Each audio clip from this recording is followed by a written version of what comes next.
Oh, what an exciting day. Do you hear that new music? We're in a new era, baby. We're in a new era of MPT. We kick things off with a brand new intro and outro that you will hear a little bit later on. But welcome to the very first ever pop-off. This is something that I have been mulling over for quite some time. I've just had a creative itch that I have not yet scratched. I recently quit my job, which, by the way, we're going to get into at the end of this episode. And I have a lot of free time on my hands. Well, I shouldn't say a lot of free time because I'm still a working gal, just my schedule looks a little bit different. And as I was thinking about what I wanted for the future of MPT, yes, we love celebrities and reality TV and pop culture and music and all of those things, but I thought we needed a little bit of real life. So I'm super excited about this. This is going to be my version of the Tortured Poets Department. Think of the pop-off as my diary, and eventually it's going to be your diary. We're going to talk about everything that's going on in my life. I'm going to talk about things that's going on in your life. So I'm just excited to expand the brand and have you guys get to know me better and also have me get to know you better. You'll understand a little bit more as this episode goes on. But I just thought the top of the show rants on your normal MPD were getting entirely too long, and I couldn't do it for 20 minutes talking about what's going on. So we're going to have life updates, just things I find interesting going on in the world, stuff like the TikTok ban and whatever else. And then we're going to have some listener interaction as well. So I'm excited. A lot of it today is going to be about me, not to make it all about me. But I just have a lot of life updates that I want to share with you as I am moving into this new chapter of my life. But like I said, as this bonus show gets going, it's going to be a lot about you. I don't have really like a set structure for this show yet. I'm thinking that I want to do at least 2 a month. I don't know if it's going to be very like Rachel Goes Rogue-y, where I just decide when and where I want to upload them, or if it's going to be a schedule. But buckle up, come along for the ride. I don't know what's going to happen. I truly don't. I do know I'm going to make David come on the podcast. I already have tons of little bits in my head, because I worked on a morning show for 6 years. So it's like everything has a title. Everything has a bit. I'm going to get into what I call David debates. David and I debate things all the time. We had a big one last night. I'm getting ahead of myself. Essentially, it's going to just be a hodgepodge, a life soup. A hodgepodge, and I'm really excited. So what I want to start with today, I'm going to talk about a couple different things: wedding planning, why I quit my job, which is juicy. But we have to start with my experience at Tom Sandoval The Most Extras. I've had a week to think about this. It took 3 days for the ringing in my ears to stop. I thought I was dying. I thought I was getting permanent brain damage because my ears literally were ringing for 72 hours after going to Tom Sandoval and The Most Extras. But, I went for market research. You've seen it on the show. A lot of people talk about their experience.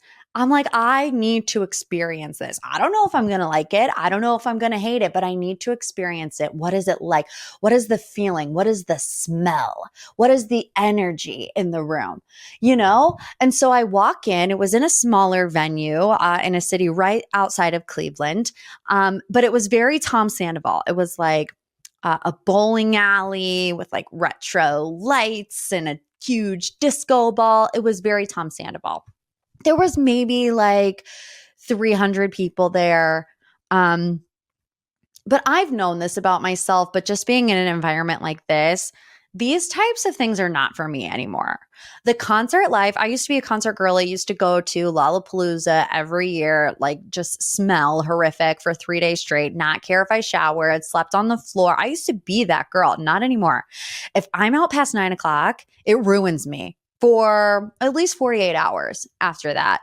So being there and being around the type of people that were there. There was this girl next to me and she was in dragon bell-bottom pants. It's exactly what, I mean, I know what you're thinking. What are dragon bell-bottom pants? It's exactly what you think it is. Bell-bottom pants with dragons all over them. She had disco ball earrings, and I'm not here to judge, but the woman was acting like one of the blow-up balloons in car lots. I mean, if you're watching on YouTube, I don't even know if this is going on YouTube, but if you're watching, she was letting it fly. She was living her best life, having the greatest time. And like, I'm happy for her in that moment. Tragic for me. Tragic for me, because I also don't have a whole lot of patience. So once you get elbowed in the face like one time, you're like, oh God. It was her. And then there was a friend of hers. She was wearing a fedora. It was just sights to be seen at the Tom Sandoval and the Most Extras concert. Then there was this other girl that came up, and bless her heart, she did not know where she was. God bless her. I mean, thankfully her boyfriend was with her, helping her along the way, but she was also swaying, and I'm like, thought she was going to pass out. And I don't know what it is about me, but anytime I'm in an enclosed space, all of a sudden I think I am a Real Housewife of New Jersey, and I'm ready to throw down if someone bumps into me. I literally told this girl kept literally like rocking back and forth into me. And I looked at her and I said, if you rock into me one more time, I will body check you. I won't. Me? You think I'm going to body check someone at a Tom Sandoval and the Most Extras concert? I believed it. And good for me. You know, I had belief in myself that I can make that happen, but it didn't. Because I lied in that moment, and I would never body check anybody. So I don't know why I thought that I would, but that's besides the point. It's pros and cons, as anything does in life. The band is so good. The guitar players, the bass players, the drummer, saxophone players, trumpet players, they were so good. They made the vibe what it was. The vibe was fun. I mean, there were awkward moments, of course, here and there, but overall, if you have big strobe lights and a disco ball and a saxophone player just letting it rip, you're going to have a good time. Have you ever listened to a song and then all of a sudden there's a saxophone solo? Doesn't matter what the song is, it automatically goes to a 10 on the vibe scale. So you can imagine the vibes were good. The music choice I thought was interesting because it was like all over the place. It was like, you know, 70s, 80s, 90s, and now it was Panic at the Disco or Prince or the 1975. So it kind of like musically was all over the place. I think with a cover band, you should maybe stick to like a decade or a specific genre.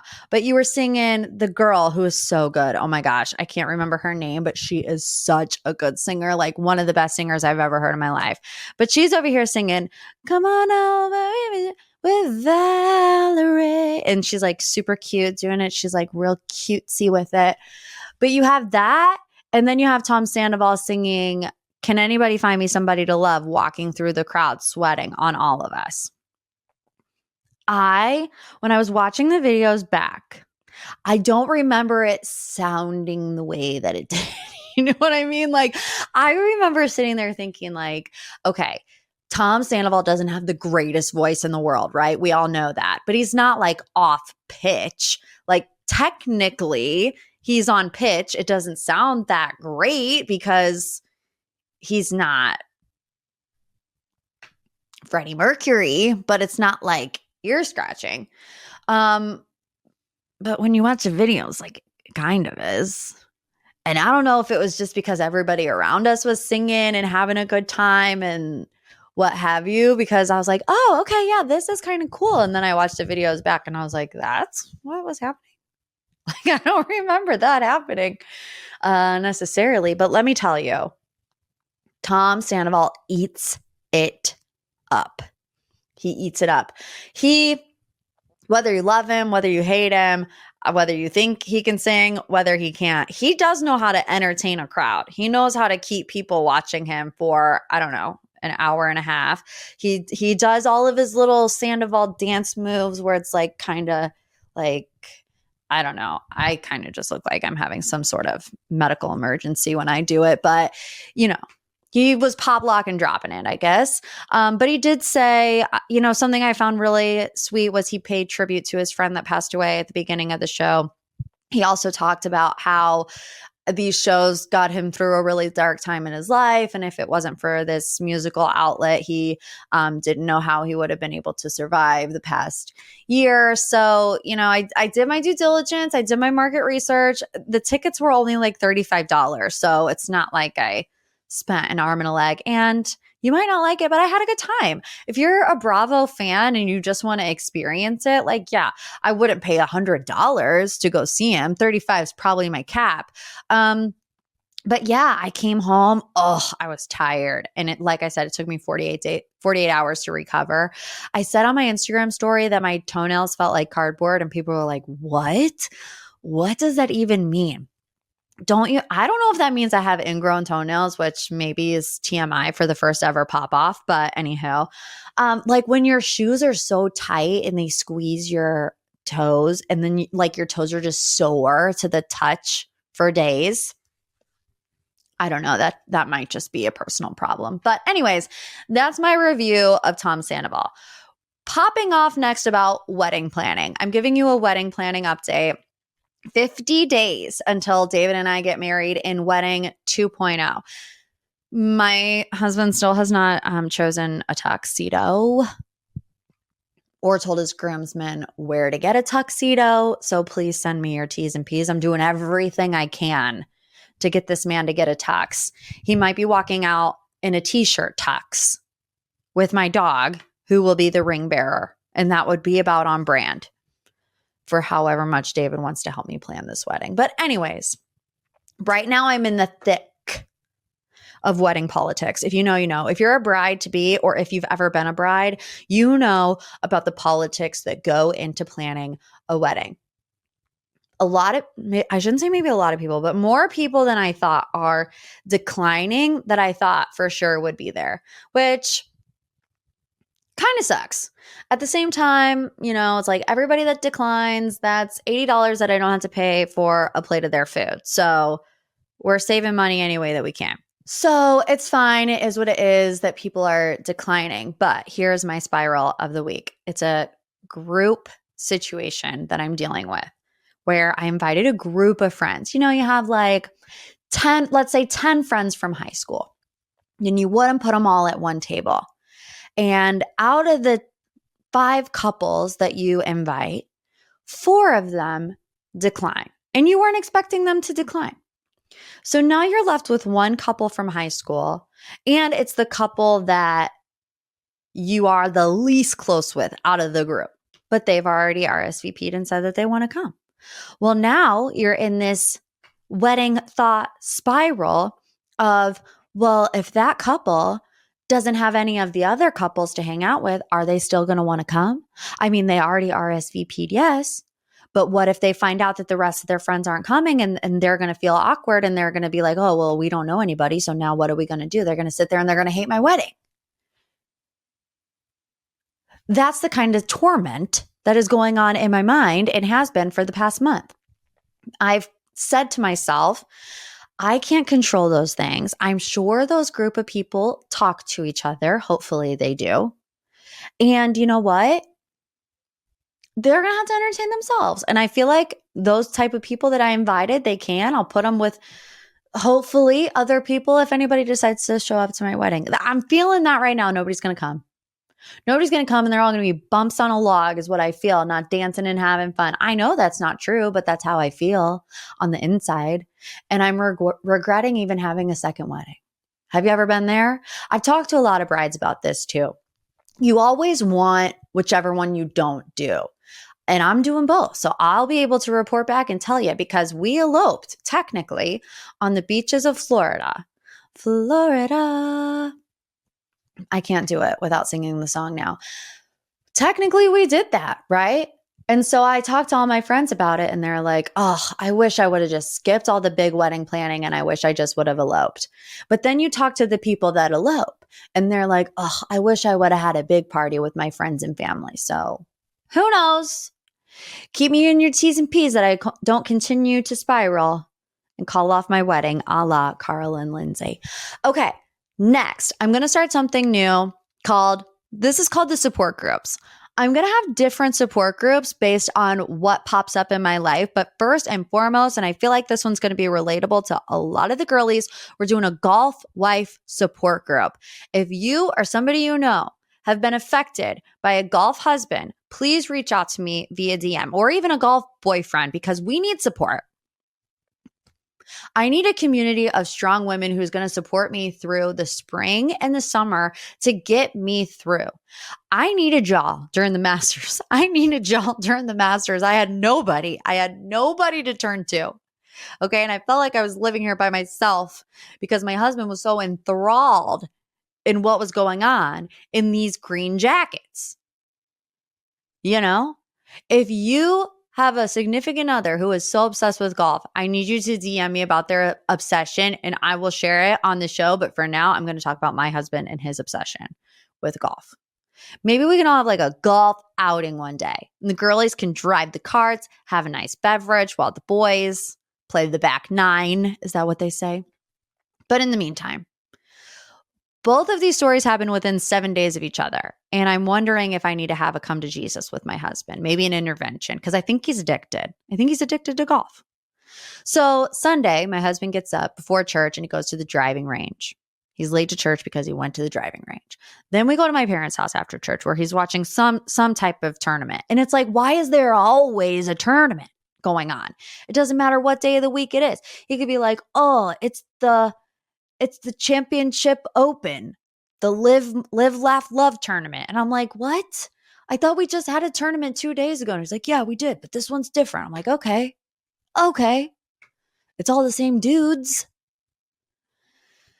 Anyways, we get to my parents' house. He's watching some tournament. And then we come home. And what does he do immediately after he comes home? He turns the Xbox on and he starts playing a golf video game. And I'm thinking at this point, we need to stage an intervention. My husband, whom I love with everything in me, has had golf on the brain for a solid 12 hours at this point. And I was already on edge. But I keep it tight because I love him and I want him to be able to enjoy his hobbies without me nag. Because I know you got to be self-aware, ladies. I can nag. I'm good at it. I'm trying to reel it in. But 12 hours worth of golf content in my face. So that was one instance. However many days ago. Yesterday, David worked late. So we didn't go to bed at the same time. And I know he's right across this wall and he's eavesdropping. I know he is. I can tell because I can hear a pin drop in this apartment right now. And normally I could hear him pounding Fred again while he's building a homepage on a website. But so last night he worked late. We didn't go to bed at the same time. I wake up and he's not in bed. And I woke up at like 6:55. Okay. It was pretty early. And I'm like, where is he? I'm starting to get a little scared. So I'm like, oh, great. He worked until 3:00 in the morning and he didn't want to come into my room and wake me up. So he's downstairs sleeping on the couch. So I go downstairs. Well, first I check his office, 7:00 this morning. He's not there. And then I peek my head in our basement where there's a couch and he's not there. And I'm like, okay, well, maybe he's in his bathroom. So I walk down to his bathroom. Nowhere to be found. 7:00 in the morning. Nowhere to be found. I go into the garage. The car is gone. I'm like, did my husband just leave me in the middle of the night and I had no idea? Gone. Poof. Vanished. Houdini. Gone. I'm like, where in the world did my husband go? I have no idea. I text him. No answer. I call. No answer. The car is gone. At this moment, I would have needed y'all, the golf girly support group. In this moment, I would have needed y'all to tell me, where did my husband go? He went golfing and didn't tell me. I thought he died. I thought he was raptured and I got left behind. That's what I thought. I thought that's it for me. Single. Again. Where'd he go? Nope. He went golfing and he just decided not to tell me. And so he gets home and I'm all bent out of shape. I'm like, I thought somebody kidnapped you in the middle of the night, David. And he was like, I told you yesterday that I was going golfing and you said okay. And I was like, when did you tell me yesterday that you were going golfing? And he was like, as Harley got here. Harley's my dog that we sometimes watch. And I'm like, you cannot tell me something like that when I'm preoccupied with my cute as hell dog that's running through the front door that I haven't seen in a couple days. I'm not listening to a word you're saying at that current moment, Dave. So anyways, I'm asking you, girlies, like I said, if you or someone you know has been affected by a golf husband, please slide into my DMs, talk to me about their obsession, because I feel like we need to create a community. My husband has a putt-putting green in our basement. And you know what? I can hear it from my bedroom. I'll be laying in bed trying to go to sleep and I'll just hear click, click, and I'll hear it go up. I'll hear it go in the hole and then roll back down. It's hell on earth. Honestly, if I were ever to be tortured for whatever reason in this life, like don't put me through any physical pain. Don't waterboard me. Don't play baby shark in a cold room by itself. Let me listen to my husband tap that stupid little golf ball into his at-home putt-putt green until I die, essentially. So we're starting that. If it becomes big enough, I thought about like making a hat, you know? Sometimes you just got to make a hat. Okay, if you made it this far, wow. You're a real one, because I don't know. At this point, I was going to say free balling, not necessarily the terminology that I wanted to go with. So we'll just say free flowing. That's what we're doing. I saved the best for last. I saved the juiciest little tidbit of information for last. And if you made it this far into the podcast, I think you deserve to hear this story. And it's why I quit my job. And what I learned about myself along the way, maybe a little nugget of wisdom for you. I was going through a quarter life crisis. I don't even know if I would call it a quarter life crisis because I'm 31. But I was just questioning. We all question like our career choice at some time, right? I know I talked about it a little bit. I worked at a radio station for 9 years, worked on a morning show for 6 years. And I never honestly got into radio thinking I want to do this for the rest of my life. But it was just kind of one of those things where I also never want to pigeonhole myself and say, in 5 years, this is what I want to do, because my wants and my feelings and my hopes, they change a lot, right? So I want to keep an open mind to whatever the world is going to present me. My goal has always been, no matter what I'm doing in this life, I want to be able to make enough money to support a family doing something that I love. And I leave it at that. I feel like it doesn't need to be any more, detailed than that. But I have been going through this feeling of wondering if this was the right fit for me for a while. And my job was fun and I enjoyed it. I did not enjoy the hours. I'll be completely honest. It doesn't matter like how long you get up at 4:30 in the morning. 6 years, still couldn't do it. I was walking around like a zombie, having to force yourself to go to bed at 8:30 at night when the rest of the world is buzzing about. Like I couldn't stay up and watch the fireworks for the 4th of July. What kind of life is that? What kind of life is that? Everybody else is out there scarfing down hot dogs and I'm in bed at 7:30 because I have to wake up so early. But I get these are all adult things. I'm like, okay, Morgan, be an adult. Go to your job and be done with it. But still, there's these feelings of missing out and not being able to fully enjoy the moment. So anyways, I was kind of dealing with this internal struggle for a long time where the job is fun. It's pretty easy. I know I could do it for a long time and be like okay with it, but I just didn't feel happy. And it was really hard to admit that because from the outside looking in, I should have been, or people don't understand why I wasn't. But I just wasn't. I really felt like I was going through the motions. I felt like I was really having to fake it until I made it. And, I had this side business that I was doing for, since the pandemic for 4 years.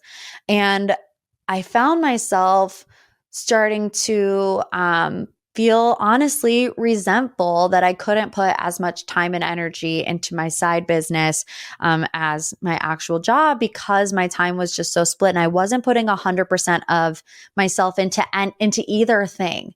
And I was like, I'm doing myself a disservice at this moment by not being present, not being passionate about either thing, because I'm just running myself into the ground trying to do both. I also personally just really felt like I didn't have a lot of room to grow. I feel like I hit the ceiling of where I would have been professionally in that environment. And that's a hard thing too. And I feel like at a certain point in life, you get there and you're like cool with it. But I feel like at 31, I can't be cool with it. You know, I still have however many years of building a career and a professional life and what have you. But also, it's really easy to get caught up in day-to-day things and not realize like the importance of you and what you do every single day and what you do for other people. Like, you know, I was getting into just a bad headspace, knowing that my contract was coming to an end, knowing that I had to make this really difficult decision, knowing that I was going to let people down and disappoint people and potentially hurt people's feelings, which I hate. I hate that. I like literally would lose sleep over knowing that I was going to disappoint people and let people down. But I can't silence my own voice to make other people feel more comfortable or happier or, more content. But this was really the first time in my life that I made an adult decision just for me. You know, because a lot of people around me, but my husband was incredibly supportive. Like, he was there every step of the way. But, you know, a lot of people around me didn't understand. They were like, why can't you do both? Like, this is so fun. You're a celebrity, Cleveland celebrity. I'm using air quotes because I don't really feel that way. But, you know, what I realized is that I didn't see the full picture. I would come in every day, I would sit down, it would just be me and my co-host in the room. And I would forget that there were however many thousands of people listening on their way to work. And I'm like trying to make their day better, but you don't realize that. And I think when I made the decision to leave and I made the announcement on the morning show, people were really supportive. And, you know, some people, like I said, were upset. And I think what I learned from it is that you don't realize how much you matter to people until something like this happens. You know what I mean? Like, people aren't telling you every single day, "Oh, Morgan, when I listen to you at 7:20, like that's my favorite part of my morning routine," or whatever, because people are in their routines, they're busy, they're doing life, they have all these other things. But when you announce you're leaving, that's when people start to tell you, "Oh, Morgan, no, like this, I'm going to miss this and I'm going to miss this. And you and your co-host were so good together and whatever." So it's just interesting how you can get so deep in your head in thinking that, you know, what you do doesn't matter or that you don't make a difference in anybody's life. But I can assure you, once that changes and you make a decision maybe to walk away, that's when you get all of this validation. And I'm not saying that had people said that type of stuff to me, you know, on a random Wednesday, that it would have changed my mind. But like I said, I think what I learned in that moment is that you matter to people more than you realize. And it's just that people don't tell you all the time. And so I think that's just a little tidbit of information or wisdom, I guess, that I want to leave you with today, is that you matter, what you do matters, how you make a difference in people's life matters. And even if people don't tell you that every day, you need to remind yourself of it every day. If you need to be your number one hype girl. You need to get out there and say, you know what? I kick ass and I'm not afraid to admit it because I love ya. I don't know. I don't know if I'm going to turn into like the next Oprah Winfrey, like spiritual guru. I mean, I know she's not a spiritual guru, but like, let's just know that we make a difference out there. So can't stop, won't stop, don't stop. That being said, I do not regret quitting my job. I'm more rested. Even my mom told me the other day, Morgan, you're a lot more pleasant to be around now. And I'm like, I know. It's because I actually sleep at night. So you're welcome. Okay, curtains closing on the first ever episode of The Pop Off. Now, just to be entirely clear, this is just a bonus show. This is still going to be under the Morgan's Pop Talks umbrella, so you're not going to have to search for something else. It's just whenever something like this comes up, I'm going to make a little podcast episode about it. I'm going to tell you more about my life in our podcast soup. Okay? Well, thanks for being here. Leave a review. Maybe not a review about this specific episode because I have no idea if it was good or interesting or entertaining or anything. But, if you like MPT in general, leave a review, a little 5-star boop boop, a little love you like a sis because I do. See you guys later.